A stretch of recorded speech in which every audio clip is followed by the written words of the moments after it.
છોટાઉદેપુર જિલ્લાના જેતપુર પાવી તાલુકામાં આવેલા સટુન ગામે વિજ્ઞાન જાથાની ટીમે એક ઢોંગી ભુવાને પકડીને તેનો પર્દાફાશ કર્યો હતો।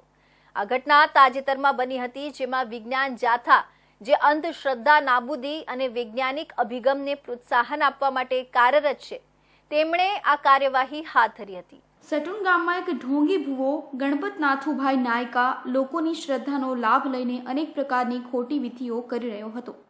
જાણવા મળ્યું છે કે આ ભુવો મહિલાઓના પગમાં માલિશ કરવા જેવી પ્રવૃત્તિઓ દ્વારા તેમની સમસ્યાઓનું નિવારણ કરવાનો દાવો કરતો હતો। આવી પ્રવૃત્તિઓથી ગ્રામજનોમાં અંધશ્રદ્ધા વધી રહી હતી, જેની જાણ વિજ્ઞાન જાથાને થતાં તેઓએ તાત્કાલિક આ ગામની મુલાકાત લીધી। વિજ્ઞાન જાથાની ટીમે સ્થળ પર પહોંચીને આ ભુવાની પ્રવૃત્તિઓનું નિરીક્ષણ કર્યું અને તેની વિધિઓની તપાસ કરી। તપાસ દરમિયાન જાણવા મળ્યું કે આ ભુવો કોઈ વૈજ્ઞાનિક આધાર વિના માત્ર લોકોની ભાવનાઓ સાથે રમત રમીને પૈસા કમાવાનું કામ કરી રહ્યો હતો। ટીમે આ ભુવાને ઝડપી લીધો અને ગ્રામજનોને તેની હરકતથી વાકેફ કર્યા। આ ઉપરાંત લોકોને અંધશ્રદ્ધાથી દૂર રહીને વૈજ્ઞાનિક રીતે વિચારવાની સમજ પણ આપી। ગણપતભાઈ ભુવા પાસે હું જોડા ગઈ હતી, એટલે મારા પગમાં દુખાવો છે, તો મને ઓપરેશન ના આવે એમ છે। તો એણે મને કીધું કે હું તમને માલિશ કરી દઉં, કે હજારો લોકોને કે ઓપરેશન કરાવ્યા વગર કે માલિશથી કે સાજા થઈ ગયેલા છે, અને તમારા પગ સારું થઈ જાય એટલે તમારે વિધિ કરવાના પૈસા કે 4,000 થી 5,000 રૂપિયાનો ખર્ચો લાગશે। અને મને ચોખાની 2 ઓલી પેકેટ આપ્યા પડીકી વાળીને।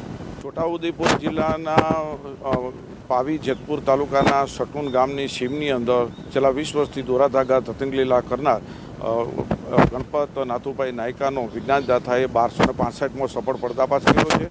તેઓ ધતિંગ લીલા કરતા રંગે હાથે ઝડપાઈ ગયા છે। મહિલાને માલિશ કરતા હતા પગની અંદર, અને દોરા પરીક્ષામાં પાસ થવાના તે બોલપેન આપતા હતા, અને લોકો પાસે 1,000 થી માંડીને 25,000 ફી વસૂલતા હતા, 5 પ્રસાદીના લેતા હતા।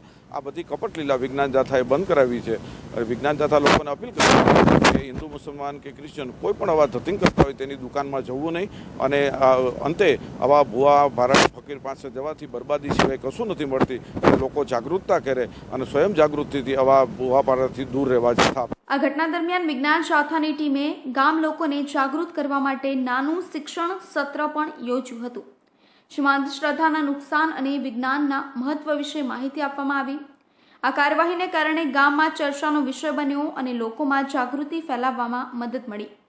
આ પ્રકારની ઘટનાઓ ગુજરાતના ગ્રામીણ વિસ્તારોમાં સમયાંતરે સામે આવતી રહે છે, અને વિજ્ઞાન જાથા જેવી સંસ્થાઓ તેની સામે લડવા માટે સતત પ્રયાસો કરી રહી છે।